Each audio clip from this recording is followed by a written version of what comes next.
દિલ્હીમાં થયેલા બ્લાસ્ટના પગલે સમગ્ર ગુજરાત રાજ્યમાં હાઈ એલર્ટ જાહેર કરવામાં આવ્યું છે। રાજ્યની સુરક્ષાને ધ્યાનમાં રાખી ગુજરાત પોલીસ સહિત તમામ સુરક્ષા એજન્સીઓ સંપૂર્ણ એલર્ટ મોડ પર આવી ગઈ છે। રાજ્યભરમાં સુરક્ષા વ્યવસ્થા અત્યંત ચુસ્ત કરી દેવામાં આવી છે। સુરક્ષા વ્યવસ્થાના ભાગરૂપે રાજ્યના સંવેદનશીલ વિસ્તારો પર ખાસ નજર રાખવામાં આવી રહી છે।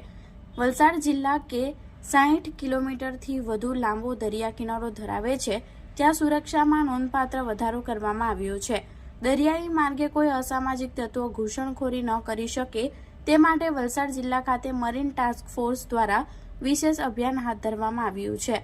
મરીન ટાસ્ક ફોર્સની ટીમો દ્વારા સમગ્ર દરિયાકાંઠાના વિસ્તારમાં સઘન ચેકિંગ અને પેટ્રોલિંગ શરૂ કરી દેવામાં આવ્યું છે। દરિયામાં જતી અને આવતી બોટ પર નજર રાખવામાં આવી રહી છે અને શંકાસ્પદ ગતિવિધિઓ પર ચાંપતી નજર રાખવામાં આવી રહી છે। આ સાથે તંત્ર દ્વારા દરિયાકાંઠે વસતા અને દરિયો ખેડતા માછીમારોને પણ ખાસ એલર્ટ કરવામાં આવ્યા છે।